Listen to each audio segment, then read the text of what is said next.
This meeting of the Arizona Board of Regents Finance, Capital, and Resources Committee is called to order. We are in public session. We will be taking a quick break, and then we will convene in executive session across the hall in the executive conference room for legal advice, discussion, and direction to designated representatives regarding the item on the executive session agenda. Once executive session is over, we will convene for the public session agenda here in the Lincoln Conference Room. Do I have a motion to convene an executive session after the break? Second? Second. So done. Oh, all those in favor, thank you. Aye. Okay, we are now in executive session. Somebody's playing close. Reconvening the public session of the Finance, Capital, and Resource Committee. I will ask the staff to confirm that we have a quorum. We have a quorum.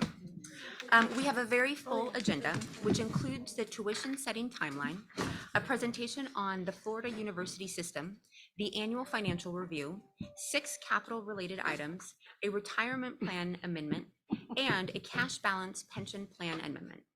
Please remember that only members of the committee, Fred, can provide a motion and can vote, Fred. And please remember to speak clearly and into the microphone. Thank you. Our next order of business is the approval of the minutes from our prior meeting. Do I have a motion? So moved. Second? Second. Hi. All those in favor? Aye. Aye. Passed. Thank you. Tuition setting timeline and procedures. For item 2, the committee will receive a draft timeline and expectations for submission of tuition and fees under the revised board policies. Brad will present the item. Thank you, Regent Pacheco, Regents. So in the upcoming February board meeting, the board is going to be asked to vote on revised tuition and fee policies that move us away from the traditional annual setting of a detailed tuition and fee schedule towards multi-year tuition and fee growth rates. So in order to accomplish that, we've had to do some planning about how we would move from our current processes to new processes. So the purpose of today's presentation is twofold. First, to outline some of that planning around what the timelines would look like in these first several years of the new process. And secondly, to get board members' feedback on the types of information that would be useful in moving from an annual detailed frame of reference to a broader multi-year planning context. So if you were to look at the presentation that you have in your materials or up on the screen, we have here a graphic that shows color coding for multi-year, sort of 6-year tuition growth rates, along with each of the upcoming academic years for which the universities would be setting tuition and fees. So this spring, the first order of business, if the policies are approved, is that the board would be approving 6-year tuition growth rates that would apply to each of the 3 universities. Those growth rates, we would follow, or in order to set those growth rates, we would follow our normal tuition setting processes, where we have public hearings, we follow the normal statutory guidelines around publication, but instead of, again, setting that detailed rate, we would set multi-year maximum rates. So in order to get on this schedule, we would have to do this decision-making process this spring.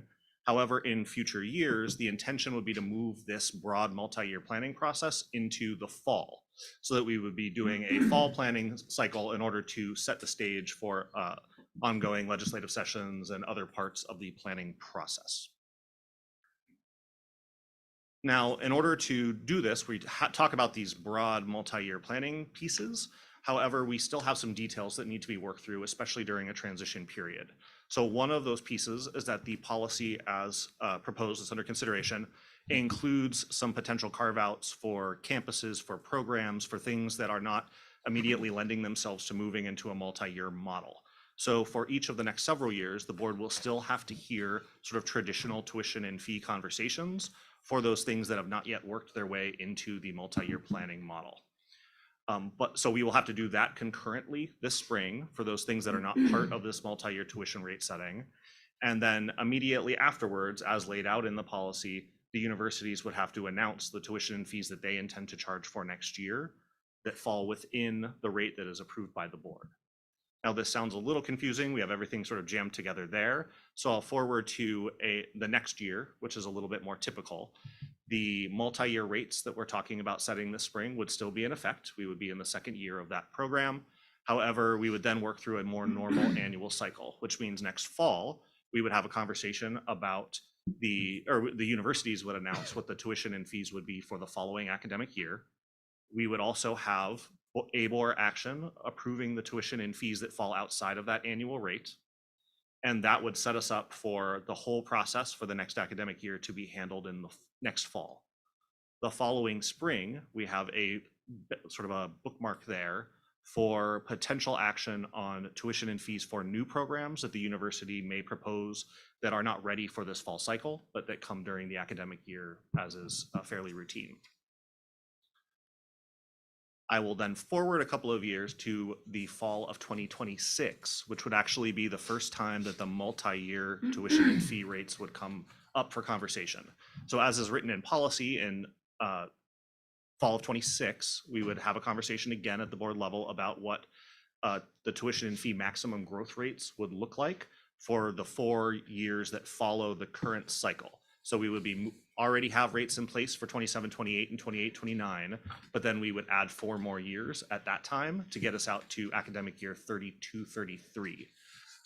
So in the fall of 2026, we would be having those conversations with the board. The universities would propose them, we'd go through the full process, and then immediately after that, the universities would announce their tuition and fees as the policy outlines in November and December, and we would have a small carve out for potential new programs in the spring. We would not anticipate there needing to be as robust of a fall individual fee approval process, because at that point, we would anticipate that the universities had moved all of their tuition and fees into this overarching structure that we're talking about. So that is the timeline in a nutshell. I'm going to pause here briefly for any reactions from board members, recommendations, questions, before we talk about the proposal process itself.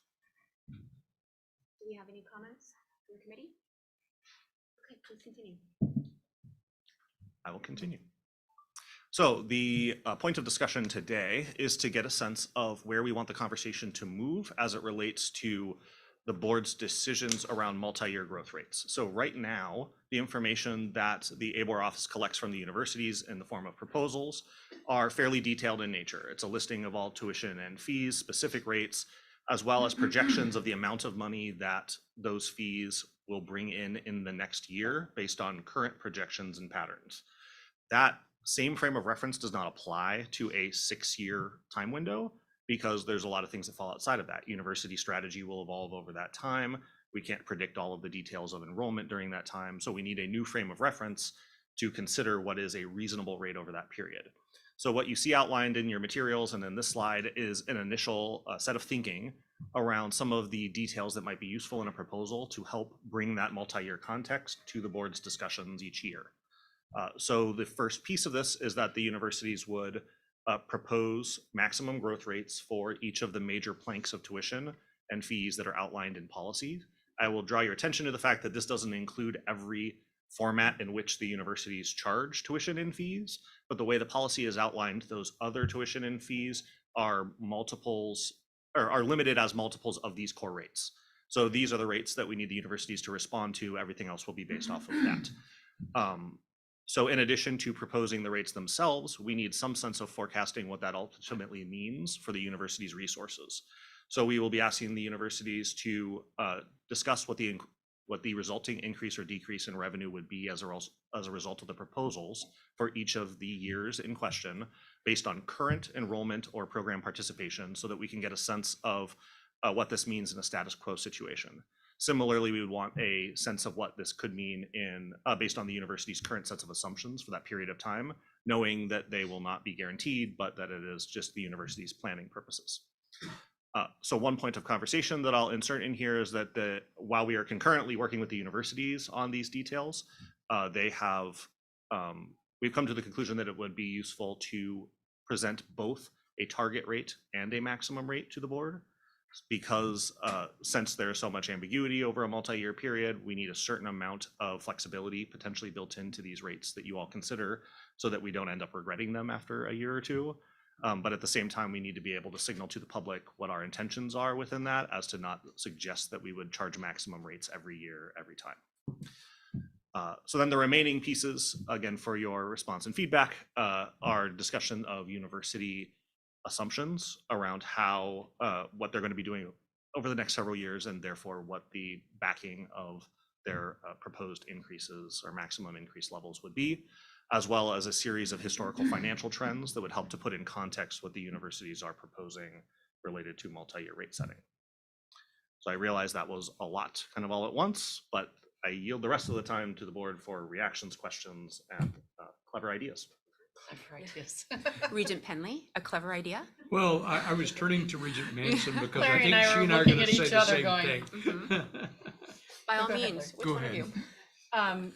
I guess I'm a little less than enthusiastic about presenting both a target and a maximum. Our objective here was to be clear and concise and not muddy the waters. And I think that presenting both a target and a maximum creates less predictability than we were aiming at. And so what would you like to present? I mean, my preference would be for us to set a percentage increase not to exceed. If we go below that, great, but, you know, and be realistic. And again, we've always said, if something came along and we have, you know, COVID 2023 or COVID 2027, we come back and we discuss whether we adjust the rates because of extenuating circumstances or something like that. But I really think the objective here was to create a glide path that people could depend upon. And by creating a target and a maximum and, you know, another iteration in the middle, I think we lose that clarity. Regent Penley? And I concur with what Regent Manson has said.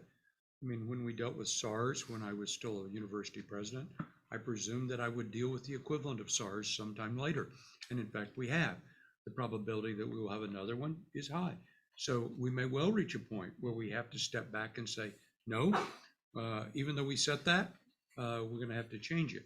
But when I got on this board and went to a notary to have my signature notarized to send to the governor's office, I realized that what people thought about this board is we did one thing and only one thing. Increase tuition. We raised tuition.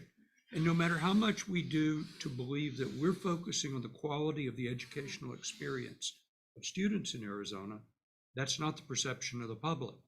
So I would predict that the news media and the public in general will believe that the tuition rate is the max that we set, when in fact that is not what we intended, or exactly what you heard from Regent Manson. So I find this I believe in setting a maximum below which it cannot go. The maximum has to be Above which it cannot go. above which it cannot go. Thank you. And it has to be a reasonable level. But I would not kind of use the language, Brad, you used, because I think that will get us in trouble and it will confuse people. And that was against the intent for which we began this process of discussing tuition setting. Are there other comments? Regent Herbal? No, I'm good. I'm fine. I happen to agree with Larry. Larry, I assume you mean we stick with a maximum period over and out? Yes, Mhm. yeah. I mean, Exactly. and if we have that's- extraordinary circumstances, we step back and say it's extraordinary circumstances. We have to Right, change yeah. it. I think that would be simpler for the public to understand. Yes, and that's what I'm focused on, is the public here. And do we have just a descriptor saying there's a range and this is the maximum? Is that what you would propose? I think I think we have a maximum increase Mhm. and tuition can be that or below based on, you know, within that 6-year range. So everybody knows they can target the maximum rate and know that they'll cover their expenses. They know the maximum they're looking at. And it then is incumbent upon the universities, A, to be reasonable in that rate, Mhm. and B, to, you know, I don't know that they have to do anything. They're not obligated to charge less, but they are obligated to stay within that unless circumstances are extraordinary. To me, it's just a slightly different variation of the language you used, Brad, that I think gives the public more predictability. It's a single number. Right. The other thing that I think we really need to strive for here is really to link expenses, anticipated expenses to revenue. We tend to get those separated in the course of the year, the way we deal with financial reporting, in part as required by the legislature, but in part, I think, as a result of our own past. John and several of us have talked about this, but to the extent we can ask the universities to link what they're asking in revenue to their anticipated expenses for the succeeding years or years, then I think we might come much closer to something that ordinary business people can understand. Regent Mata? No. Okay. Regent Duval? Thank you. I gather I've got advice from council. I can speak, just not vote, which is sort of the best of both worlds if you think I about can it. give you my proxy if you really want to vote. I guess a question either for you, Madam Chair, or for Brad. If the state, in its robust enthusiasm for our work, were to say to us theoretically, we're prepared to give you $500 million more than you've been asking for, in exchange for which we want to see a program of either capped tuition, zero tuition increases, or reduced tuition, would this proposal allow us to go there? It does. Okay. Chair Please. Pacheco, Regent. It does include that. The language that was put forward, I believe, proposed by you initially, is in what's being voted on in February, which allows for tuition to be reduced back down based on the actions of the legislature subject to, or subsequent to the announcement of the annual tuition rates. And so that I understand the process, to Regent Manson's point, that in extraordinary circumstances, we have the ability, obviously, to do a surcharge. We've done that. I voted for it. I remember it painfully well. But what you're saying is what we would do is we would come in and the subtraction side would be equally true. We would retain the power to come in and reduce tuition in order to meet a state offer. Correct. We would ask the universities to go back and restate it for those students who had already signed up and adjust accordingly because the revenue would be coming in from elsewhere. Well, and you wouldn't be exceeding the maximum. You wouldn't be exceeding the maximum growth rate, so there's no limitation on what you can do on the And there's no downside. floor. Are there any other comments, please? Madam Chair, and somewhat to Regent Penley's point, so historically, or the last few years, we have worked with the universities in an effort to, calculate how much revenue would be produced from a tuition increase, and in general, where would they like to spend that revenue? As we move into a 6-year maximum rate, that exercise becomes much more difficult, and that's kind of what we wanted to chat through. For example, calculating what a maximum rate might produce 5 years from now, when you're not even sure what that maximum rate is going to be built off of, not to mention what enrollment will be, or et cetera, et cetera. We really can't do that exercise under this proposal. But John, I think you can do it at least for a year or two. I And agree with that. you. The complexity of it makes it almost impossible to do 6 years out. But I guess what I'm saying is, to the extent that we can be much more like a board that reviews a budget of a business, where you do look at expenses and revenue and you look at pricing associated with that, I'd like to at least get us there, as you have tried to do already, for the first year or two. I'm sorry to interrupt, but No, that's fair. I'm agreeing with you. Yeah, and so maybe there is some bifurcation here where we have certain data elements for the first 1 or 2 years of a cycle, and then look at other types of data elements in out years. So Brad has proposed a number of potential data elements that might come in with these proposals. What we'd ask is for regents to think about those and any others that might be beneficial, and how do you evaluate, is a 3% per year maximum rate the right number? Is it 2.5? Is it 6? I mean, in the inflationary environment we've seen, how much flexibility do we want to give the universities in the out years in particular? And I think that flexibility is what drove you know, these questions are, do you do a max rate and then a target rate? So they have some flexibility, but we don't want to signal to the public that we're really trying to raise tuition 4% per year for the next 6 years. You know, it's balancing both being clear, but also giving the universities appropriate flexibility within the 6-year structure. I would suggest that ASU has provided a pretty good model for that with President Crow's 10-year 3% maximum rate promise. You know, they've been under the 3% every year, but I don't think a 3% number freaks out the public in a way that a 4 or a 5 would.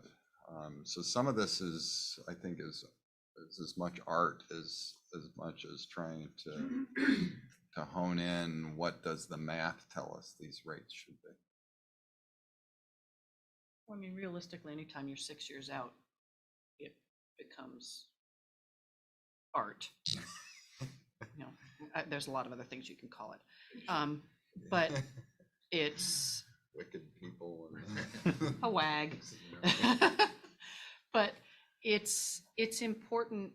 I think the whole point of this was for us to give those students, you know, 4 years isn't enough because students are often in longer than 4 years, to give them families some sense of stability and idea of what the maximum number they could be looking at would be.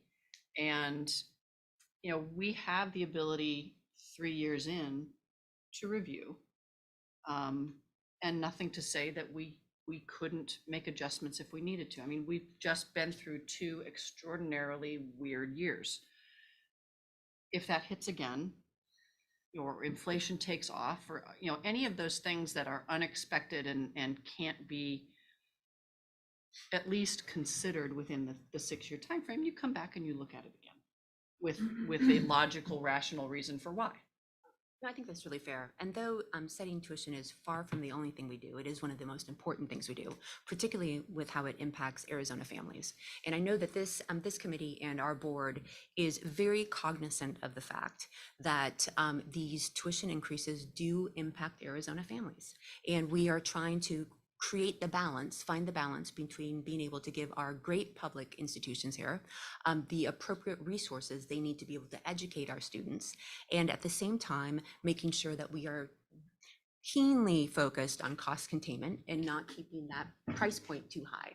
And so one of the things that Brad and I can look at is really the language around it. I want to be really clear in how we're explaining this, because I do want folks to know that we're grappling with it. We get that it's not an easy thing to afford to go to college. Okay. So are there any other questions or comments? Then with that, this was just for information, and so we do not need to vote on it yet, but I appreciate all of your thoughtful comments. Moving on to item 3. Board staff will present a comparator data regarding the Florida University system. Brad from ABOR is going to walk us through the presentation. As a reminder, this is part of our internal education process and sort of how other university systems are set up. And so we can then have some good compare and contrast points when we're looking at ourselves. Brad? Thank you, Regent Pacheco. Regents. Before we begin, I'd like to invite Chad Sampson, Jane Kuhn, and Dr. Andrew Comrie to come forward and join us as well. This presentation in the spirit of bringing together some of the different sides of the house has been a bit of a team sport.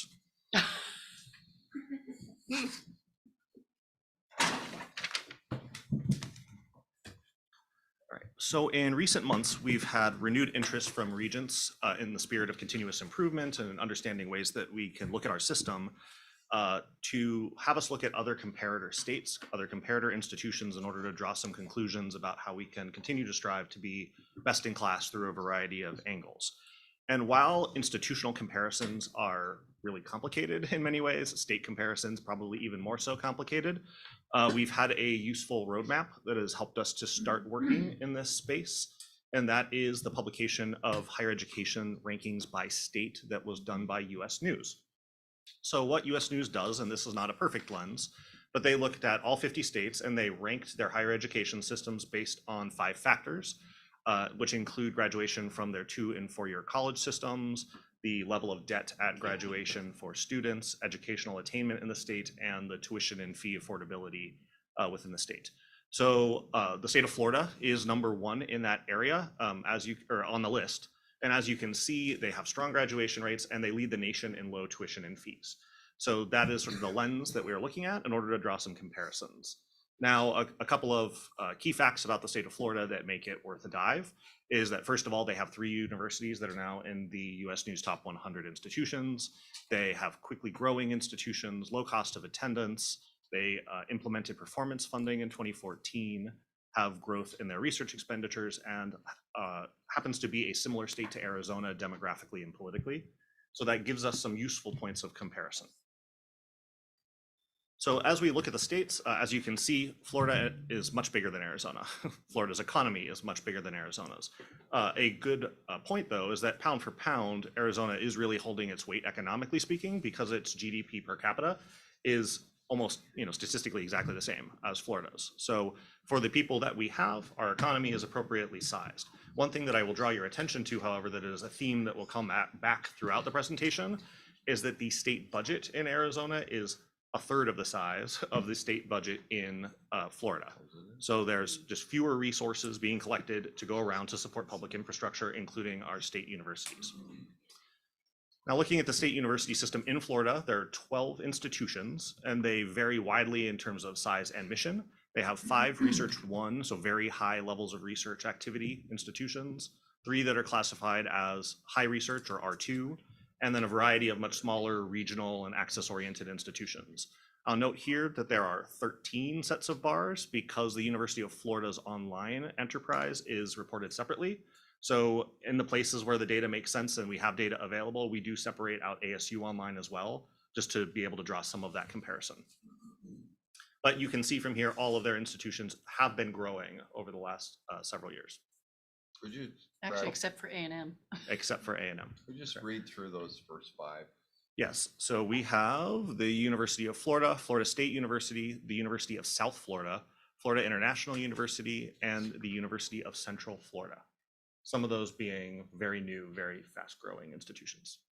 So the other thing I would just point out is, so they're 3 times the size of Arizona in population. So we have, they have 5 Research 1 universities. So Those are all publics. Yes. Yeah, these are just public, so we're not looking at Right, so there's 12 schools there as opposed to R3. So looking at the Florida system in general, so they have a board of governors, and that includes very much like the Board of Regents. It's a statewide board. It handles budgeting, performance metrics, policies, procedures, general goals for the entire statewide system, and has 17 members, 3 of whom come based on roll, but 14 of those members are appointed by the Florida's governor or the Florida governor to 7-year terms. Now, the Board of Governors hires a statewide chancellor. In addition, the Board of Governors appoints half of the members of each university's Board of Trustees, the other half of them being appointed by the Florida governor as well.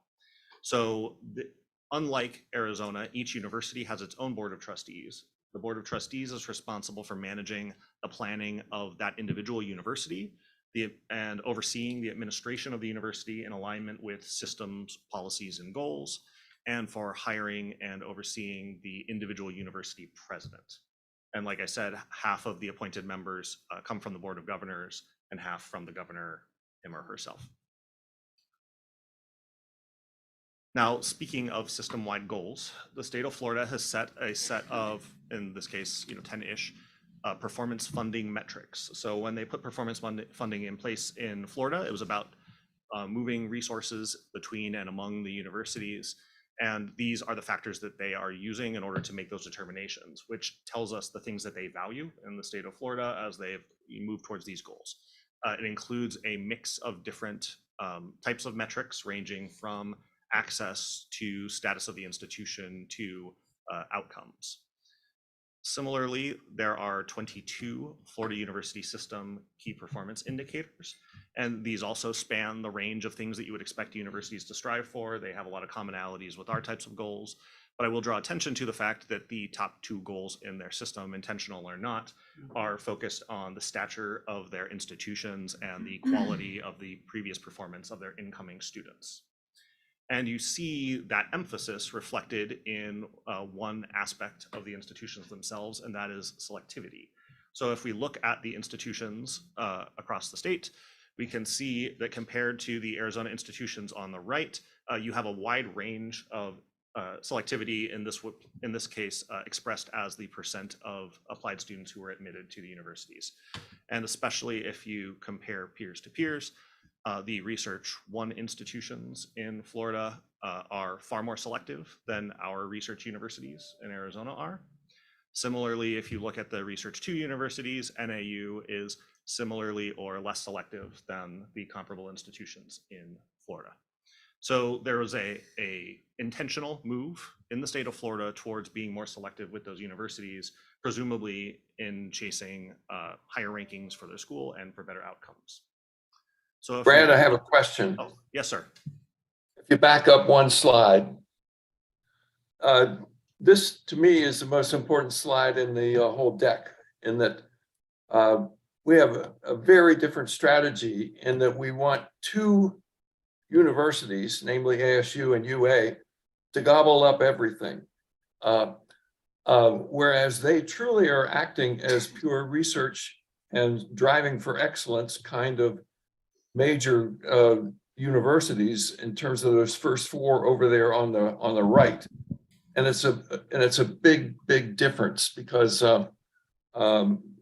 I think this leads us to having a very small chance of survival of a small or medium-sized university or medium stature university in Arizona. And I think this causes NAU, for example, major indigestion over the course of the years, and will continue to, because of Maricopa County being the huge entity that it is. So I was really struck by this chart. Thank you. So when we're talking about selectivity, that's really the inputs to the university. Those are the students who are coming into the system. Now, the natural next step is, what does that lead to in terms of outcomes? So one of those things we can look to is retention, because you have to retain a student. They have to persist at the university in order to get to graduation. And as you can see across the board, the retention at the University of Florida schools continues to decline sort of as you move left to right across the less selective institutions, while the Arizona universities are kind of hovering in the middle. Again, highlighting comparator institutions. The Research 1s have higher retention rates than our Research 1s do. Similarly, the NAU at the Research 2 level, again, has lower retention levels than the similar Research 2 schools in Florida. If you look to graduation, again, you see the same kinds of trends where their graduation rates are consistently higher, especially at those Research 1 schools. However, we'll quickly shift to where these things come together, because part of the question is explanation. And while there are many determinants of student success and graduation, one of the things that's really hard to ignore in this particular circumstance is the correlation between the graduation rates that the universities experience and the selectivity that they have in their student body that's coming in, especially far to the left when you're looking at those now selective, more elite, more highly ranked University of Florida schools. They have high selectivity, so they're taking only the better of the students, and therefore they also seem to have high graduation rates, while the more access-oriented and regional Florida schools have lower graduation rates and high, lower levels of selectivity, with the Arizona schools being in the middle of that based on the varied mission. So one thing that I will note is that while there are highs and lows in Florida and Arizona's in the middle, if you look at enrollment and degree production of our system, we have, for the number of residents in Arizona, we are putting out more, or we are bringing in more undergraduate enrollments than any of the Florida, or than the Florida system is as it relates to population. Similarly, if we look at degrees produced per 1,000 residents, Arizona, again, is punching above its weight class in terms of getting students successfully through the university system. So we are moving students through our system at a rate that is in some cases impressive compared to the Florida system. So while so far we've been talking about the students that are coming through, we've been talking about how they are doing in the system. Well, one of the ways to think about that is, selectivity could be a driver of some of that success. Another lens to look through are institutional resources. So how much money do the schools have and where does that money come from? So what you have before you here is a chart that shows each of the Florida institutions as well as Arizona's institutions. There are little markers there to show you relative size, so you get a sense of what enrollment looks like, because there's a natural tendency that the funding per student is going to be higher at institutions that are smaller because of higher fixed costs. But as you look across the board, the main takeaway here is that while Arizona's universities have comparable amounts of money per student, or Florida might even have a little bit less, the vast majority of Florida institution funding comes from state appropriations, from state of Florida sources, while in Arizona, our institutions are heavily reliant on tuition and fees as the primary financial driver, with smaller amounts coming from state government. So what does that ultimately mean? Like, where does that go? What does that push? So one of the things we'll look at is to say, well, if Florida's institutions are getting more funding from their state, well, maybe that translates into more funding on students, which would lead to more student success and so forth. So we looked at each of the universities' enrollment and related expenditures per full-time student. And with the exception of New College of Florida, which is a very, very small institution that has very high funding as it gets going, the remaining institutions in Florida are spending comparable amounts or even less than Arizona institutions on the teaching and learning enterprise. So we're not seeing that disparity in resources translate into them spending more money on things that will get students through the system. Where we can, however, and we looked at the institutions that have medical schools just to make sure that there wasn't anything muddying the water there. And again, we have the same trend. So if it's not coming in additional spending on students, then where is that additional state support reflecting itself? And one of the answers is in tuition and fees. So we can look first at non-resident tuition and fees. And as you can see across the board, the state of Florida institutions are offering lower tuition and fee points than the Arizona universities are offering. So tuition and fees in a national education market are a complex thing. Comparisons are not easy, but given the fact that Arizona institutions are fairly heavily reliant on out-of-state student enrollment, we do want to highlight the fact that other states' ability to buy down their tuition and fee rates does present some level of risk to our institution's ability to continue to attract those students into our system. Now, if we take that a step further, we look at resident tuition. You can see why they are ranked #1 in the country for tuition and fees. Every single one of their institutions is far more affordable to in-state residents than the prices that we are able to advertise for our in-state students.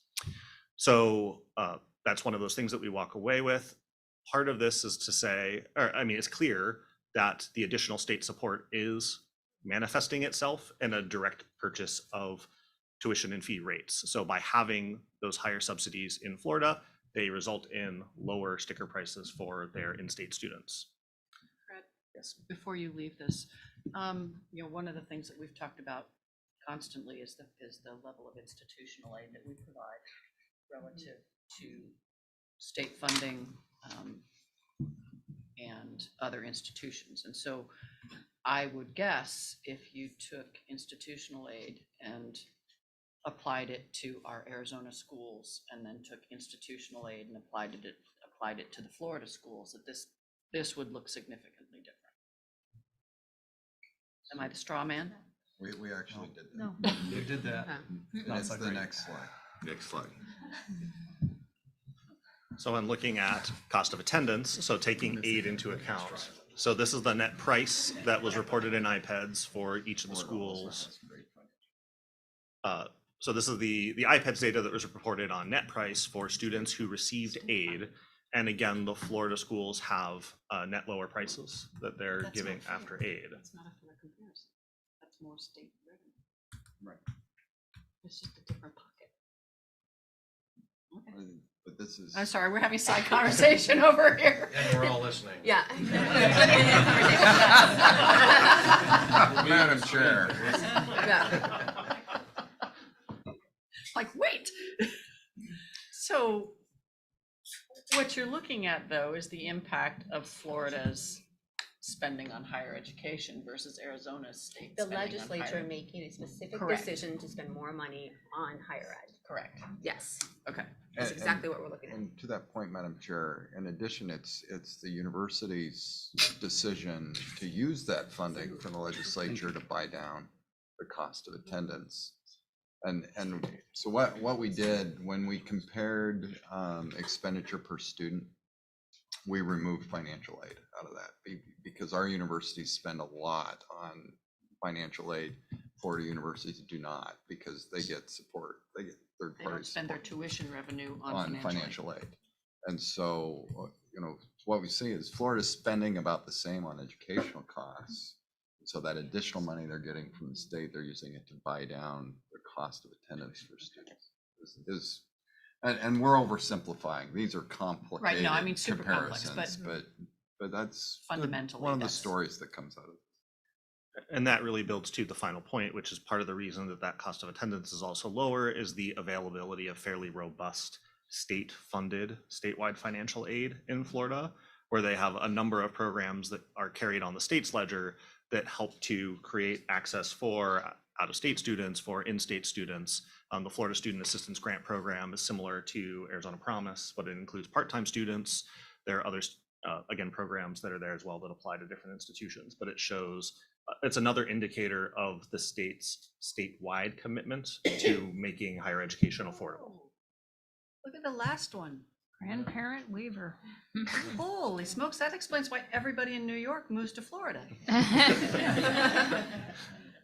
They find that out later after they've moved to Florida. I do want to add that all of the Florida schools do have merit aid programs that the institutions fund. And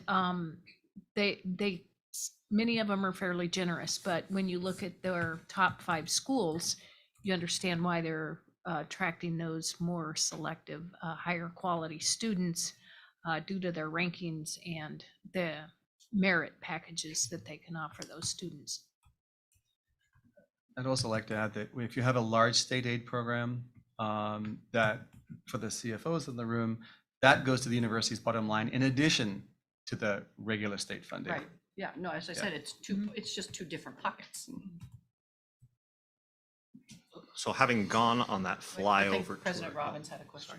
May I ask a question? About a decade ago, maybe a little longer, there was a conscious decision made by the state legislature to have differential investment into the University of Florida. The specific goal of getting it into the top 10 public universities. I was surprised that it wasn't more than what you showed. Maybe they've done away with that, but it's worked. They're a top 5 public university now, and they aspire to be number 1. But there was clearly a differential in investment in one university out of all 12. Actually, there are 3 of them. When we looked at the details, there were 3 of them, U of F, but FSU, and I think was it South Florida or Central, one of the 2. Those 3 over the period of the maximum influence of the performance funding, which has since waned a bit, over that decade, they just separated out from the other 9 schools in the 12 in terms of the relative proportion of the total that they got out of the pie, because that was how their performance funding was set up, was an internal competition for the pie, and they essentially got more per student and were able to chase that. The other thing, though, is I thought you might say is that when you pursue the really high ranking status in things like US News, which are essentially selectivity ranks, the trade-off you're making is as an access trade-off, right? Because generally the better prepared students are wealthier, and the mix of student backgrounds is not the same. And so you can't be both super high access and super high in US News the way that those rankings are structured. They're all about student prep when push comes to shove. So boards have to be cognizant of the fact that, if your mission is different, it may be impossible to move in there if you decide you want to emphasize something else.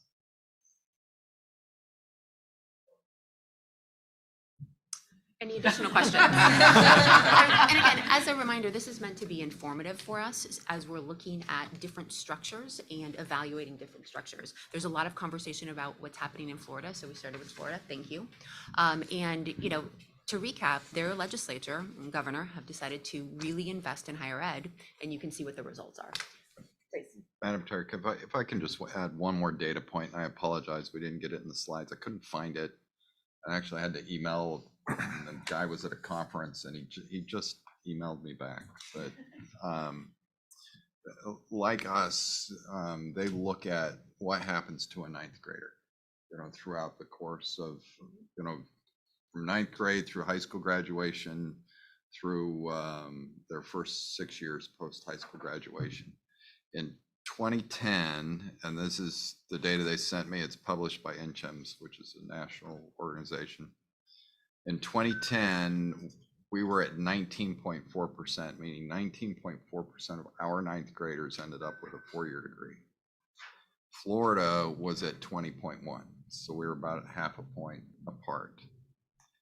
This data runs through 2018 and 2018. So again, we were at 19.4. In 2018, we were at 18.8. So we'd gone down half a point. Florida was at 28.4. So whatever they did over the last decade. So what are they doing in their K-12 system? Well, and that's one key point of it. Their high school graduation rate between 2008 and 2018 went up about 20 points, went 70% graduation rates to 90% graduation rates. So that's got to be a key driver in their overall university success. But I got a question. Yes, please. It seems to me that, I don't know whether this is correct or not, but Florida has put an enormous effort over the last decade into growing not the R1s, but the R2s and R3s. And some of these schools in that category for Florida are now getting quite large. Is that generally true, that that's been a new phenomenon on Florida's part in the last decade or so? Yeah, so I'm not sure that it's the R2s as much as those access-oriented R1s, like University of Central Florida, University of South Florida. But they absolutely have put huge emphasis on broad access institutions over that period of time, and they've grown quite large.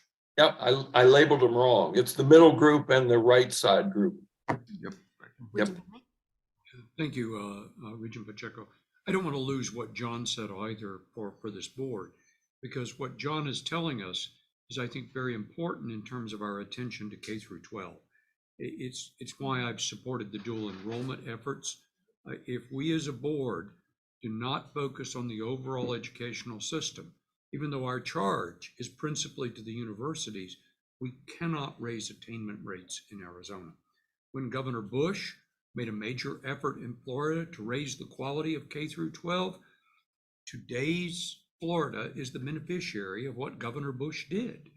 And so to me, it is a reminder, if we want to raise attainment in this state, we've got to take a look of what happens in K through 12, support improvements in the quality of that, and reach out to K through 12 in ways that result in more students graduating and more going to college. I don't know, John, you may add more to that, but you and I have talked a lot about attainment.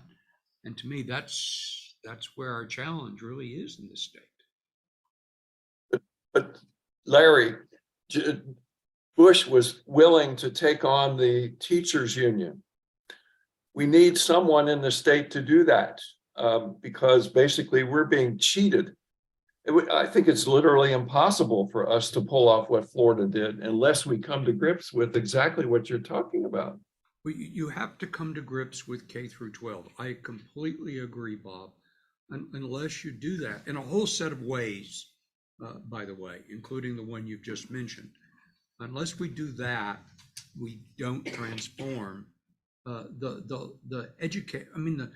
economic prosperity of the state is jeopardized by our failure to raise attainment in this state.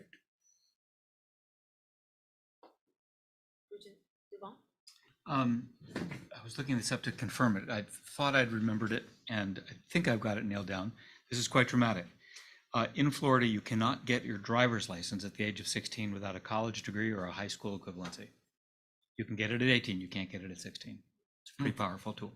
Wait, wait, High school. That's right. That's right. so every junior in this state effectively gets their license at 16. They're, middle of their junior year. So you're telling me that in Florida, you don't get your driver's license until you've graduated from high school? Graduate from high school, a high school equivalent, or reach the age of 18. Those are the three paths. So people have That's a wake up. choices, right? Huh? People have choices. Stay in school or not? Mhm. Stay in school or walk. To add to what Regent Duvall just said, though, in some states, like Virginia, in rural areas, they have a differential requirement for a driver's license. They used to anyway. I don't know whether they've retained that or not, because a lot of kids on farms and ranches drive vehicles. So you give 14-year-olds licenses because of what they're doing. Now, you can restrict those licenses, but you can do exactly what Regent Duvall said. And since we're predominantly an urban state, not a farm and ranch state, if you look at where the population lives. So you get to my neighborhood. Yeah, but if you can do this in a way that rural legislatures do not have to object to the requirement that Regent Duvall has pointed out. I guess they're incenting the behavior that they want to see. Right, but I don't Right. know anything about Florida's mass transit system either. I mean, there are a bunch of variables, but again, to the point of this conversation is just to give us data as we're sort of grappling with some of these issues. I think we're really good at identifying the challenges. We need to bring solutions. And so, thank you again, Brad. If there are no further comments, I'd like to move on. So I think we're probably a little behind schedule now.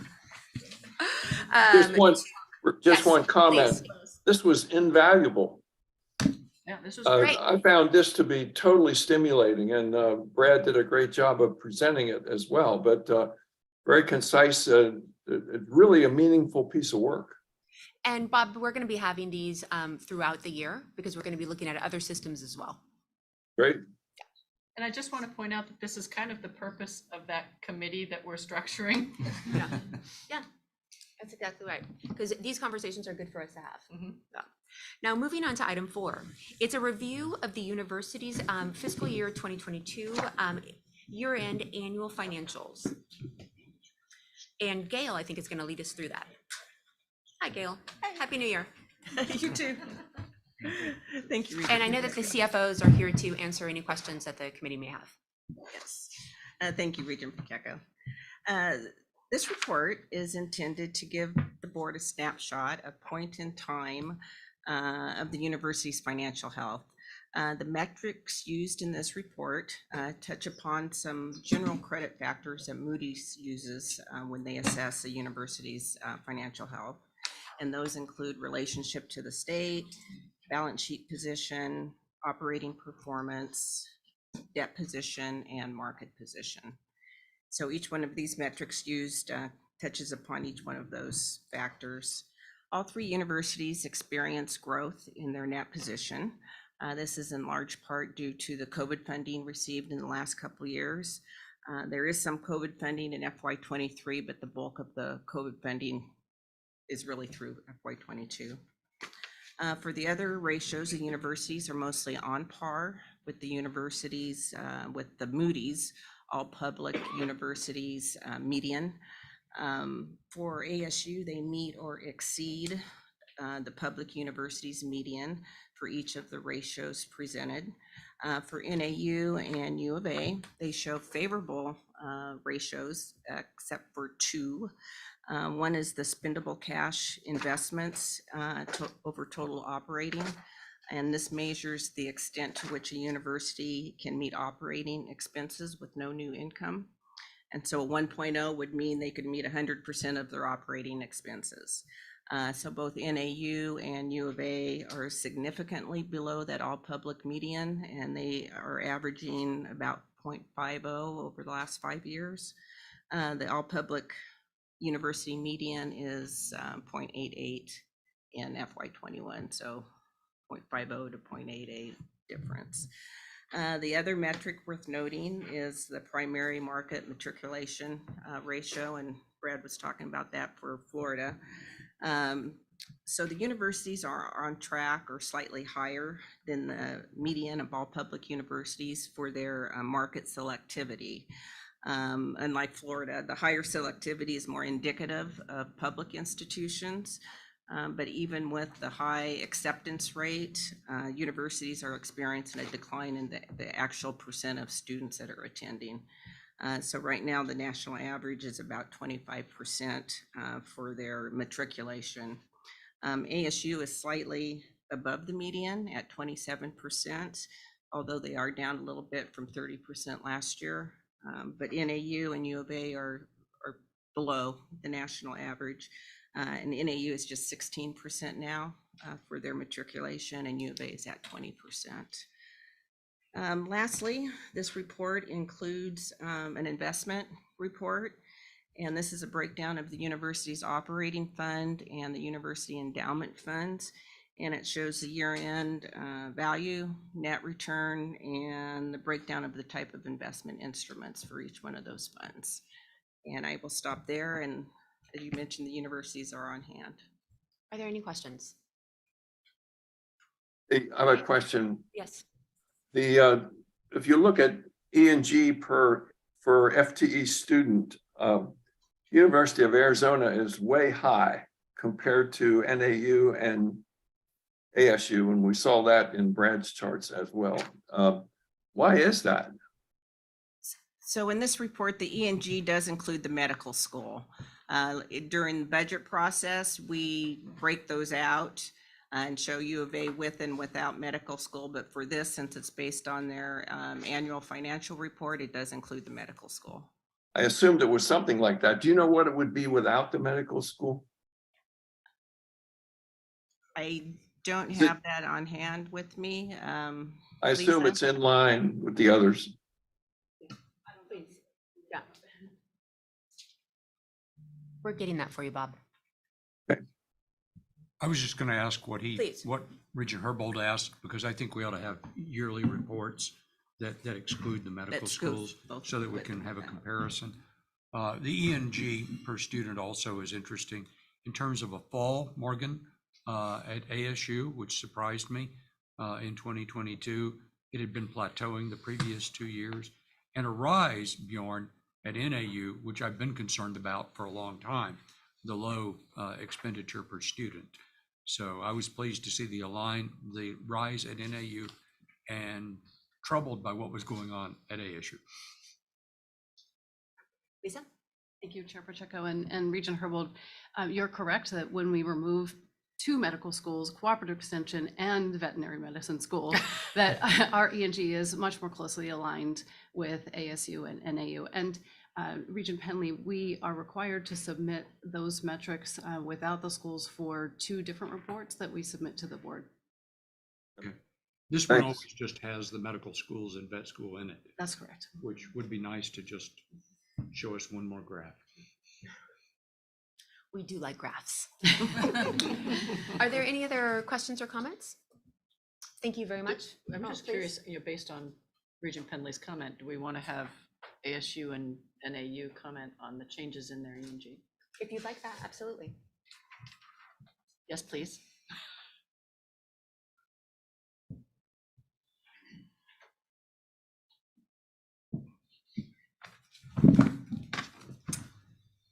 Chair Pacheco, Regent Manson.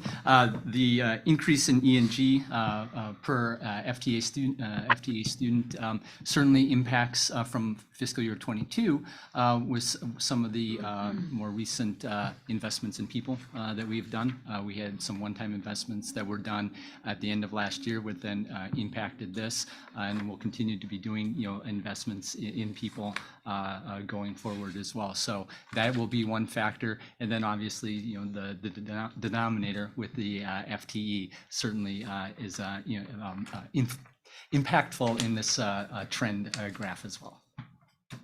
So this is the combination of salary increases and the reduction in FTEs. Correct. So in the case of Arizona State University, our E&G expenditure per student has, over the last 6 years since fiscal year 2017, increased by a little bit less than 1% annually. Variety of factors that go into that, and sometimes the lens, how you evaluate that can differ. Our ability to manage costs means that we then need to generate fewer resources and little less pressure to generate those resources, including tuition. As the board knows, we have over the last 10 years averaged for Arizona resident students less than 2% increase in the sticker price of tuition annually. The situation the last couple of years is that we have continued to grow substantially. You'll see that in terms of the overall growth in enrollment, significantly more than our sister institutions. And when resources on the revenue side are constrained, state investment, and you maintain fairly low increases in sticker price and the same thing in net price by virtue of offsetting some of those costs with financial aid, that's probably the result here. And again, I think Regent Penley's question is largely on the lines of, can you maintain the quality of education that students experience? And if we were able to spend more resources, that would be easier to do. I will say that, but sometimes the easiest way, may not be the best way. That's something that we watch pretty carefully. Our ability to invest in, for example, recruiting and retaining faculty. If you look at our average faculty salaries, we've continued to improve both over time in terms of our own numbers and in the league tables compared to other institutions for which we compete for talent. That's people is our single largest investment there. So it's, depending on how one looks at it, sort of a mixed story. We continue to look for resources other than those that require us to increase prices and maybe challenge access and affordability for students. And we won't stop with that, but happy to answer any other questions if there are. So Thank you.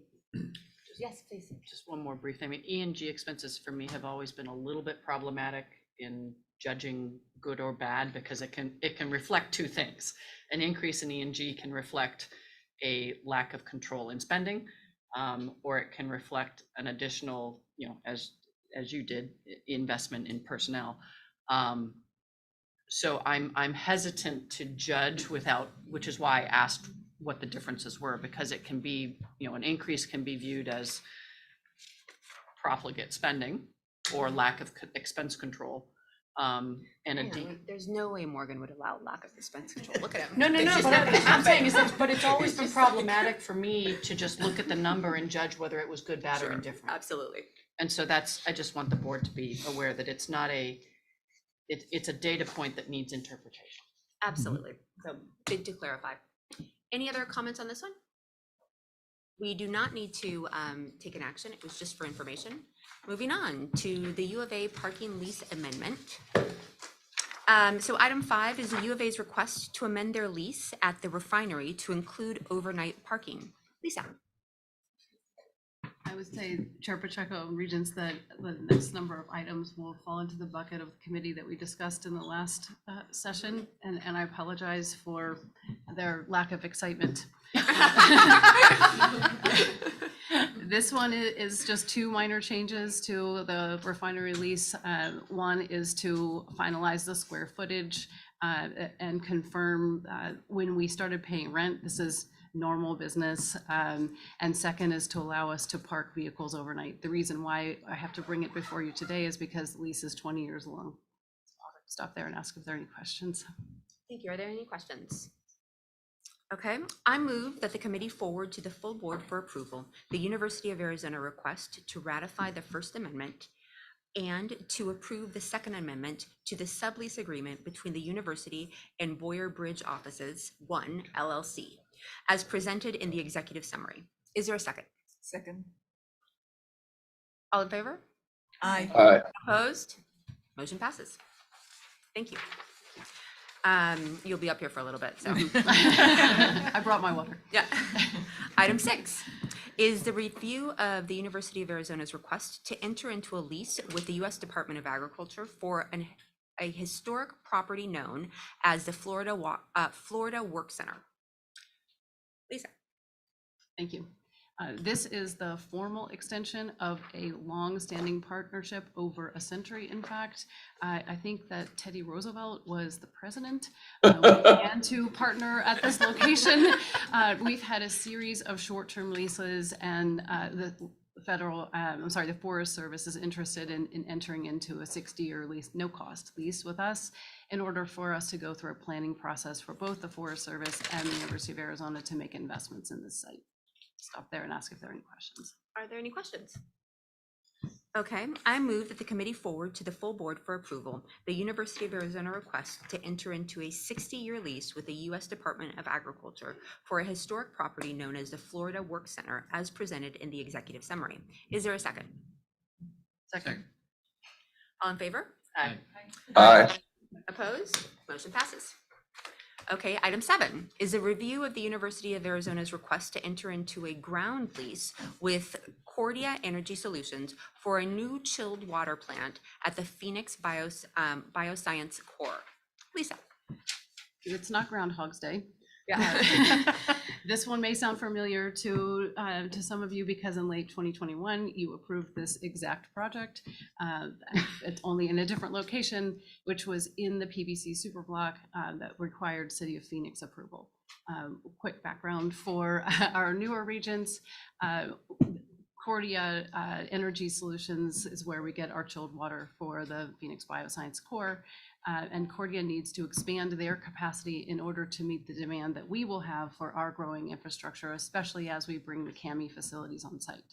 So when we decided to build the CAMI facility, we needed to move the location of this chilled water plant. It will be on the other side of the cancer center on a property that we own. So we are bringing this back to you today, same project in a different location. I'll stop and ask if there are any questions. Are there any questions? Okay, I move the committee forward to the full board for approval the University of Arizona request to ground lease a 0.44 acre parcel adjacent to the Phoenix Biocenter Core to Concordia Energy Solutions for the construction and operation of a chilled water plant as presented in the executive summary. Is there a second? Second. All in favor? Aye. Aye. Motion passes. Item 8 is a review of the University of Arizona's request to build out the second floor shell space at the Biomedical Sciences Partnership Building. Lisa. Thank you. So as the final step in AWAR's new capital project process, today we're asking for final project approval for the interim home of CAMI on the second floor of the Biomedical Sciences Partnership Building. You approved this project in September of 2022 as part of our annual capital plan. I'm sure President Robbins would be more than happy to talk about CAMI itself, but for this build out approval, I'll just highlight 2 things that have shifted since you approved this last fall.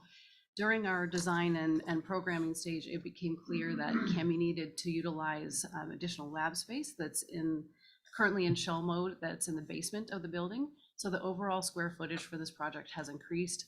And additionally, as you've heard from my colleagues at ASU and NEU and from me, construction costs continue to increase. So combined with the additional space and the increases in construction costs, the project cost is now $18.5 million. And this project will be funded from operational funds, specifically New Economy Initiative funding.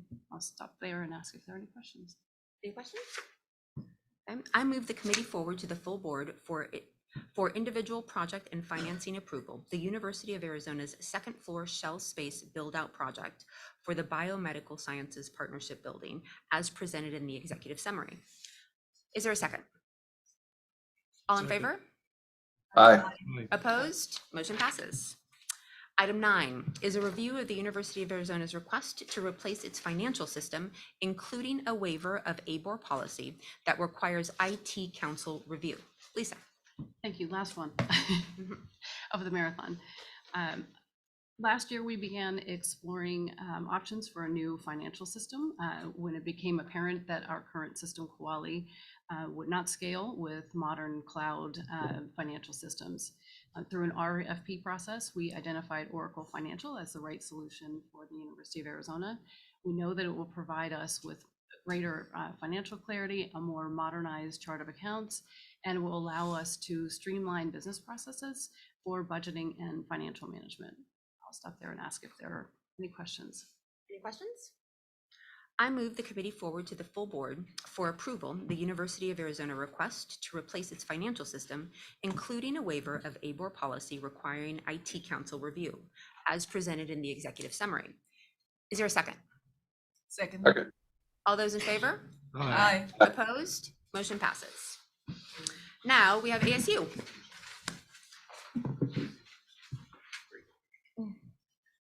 Thank you, Lisa.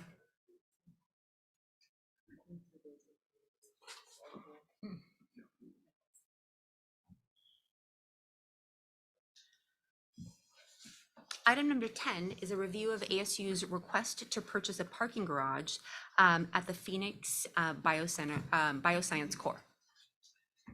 Thank you, Madam Chair. Members of the committee, as was indicated, this is a request for authorization to purchase an existing parking structure on the downtown of Phoenix campus for approximately $25.5 million, subject to a completion of due diligence, as indicated in the item. This is an opportunity for us to help provide for the parking needs of the downtown Phoenix campus. We rent almost 4,000 parking spaces in the area of the downtown Phoenix campus that have allowed us to accommodate the growth that we've experienced on the downtown Phoenix campus. This parking structure is surrounded by downtown Phoenix campus buildings on all sides. On the south side, it sits on the north side of the Sheraton. And so we are very interested in doing this because it provides much more convenient parking for the various members of the downtown Phoenix campus community.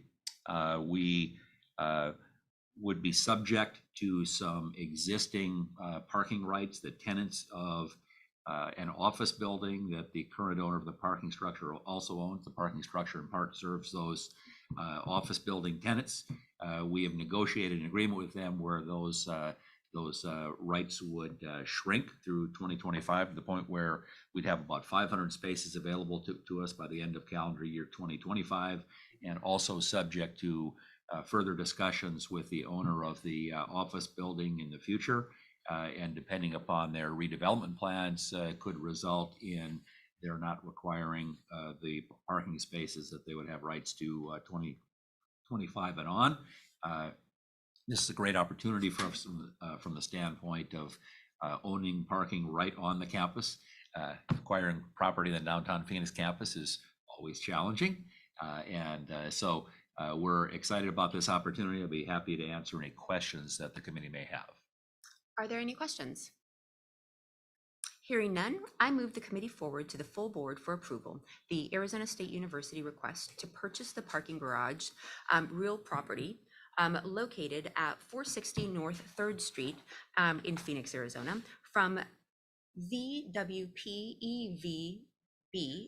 200 Garage LLC, as presented in the executive summary. And that's really the company name. Yeah, if you were wondering. I wasn't making that up. Just make it up. Just like, yeah. Second. All those in favor? Aye. Opposed? Motion passes. Thank you very much. Item 11 is a review of the board's office request to amend the optional retirement plan, and Chris from ABOR will present to us. Thank you, Chris. Thank you. Again, the board offers an optional retirement plan for university employees. In addition to ASRS, the state's pension plan, eligible employees must choose between ORP and ASRS. The board office was informed by our tax counsel that the plan document does not designate a beneficiary in the event that no beneficiary has been designated or that no beneficiary survived the employee. This amendment makes that clarification that if the beneficiary of the deceased partition, sorry, excuse me. It designates that if no designated beneficiary survives the participant, the beneficiary of the deceased participant shall be the participant's surviving spouse, or if no spouse who survives the participant's estate. I sort of feel like we need a chart to follow that, but thank you. Are there any questions? Whiteboard session? No?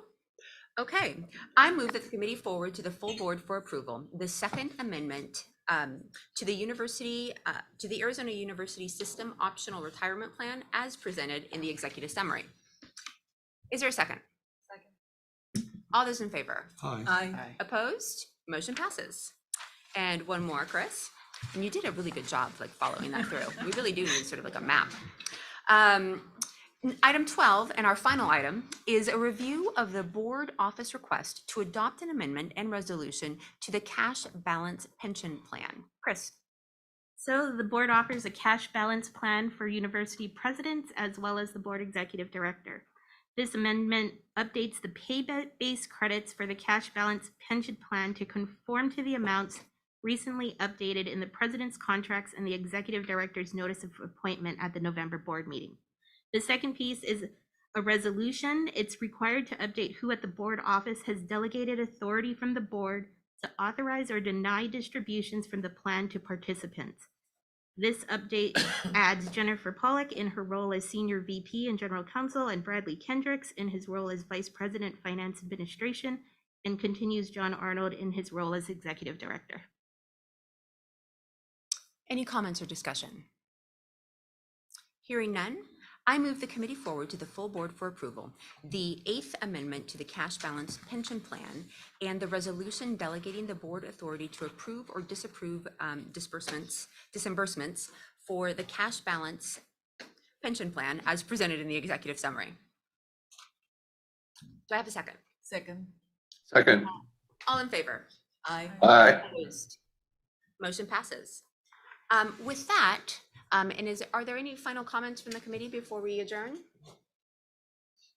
Really appreciate you being here. And with that, this concludes the Finance, Capital, and Resources Committee meeting. Thank you very much for participating.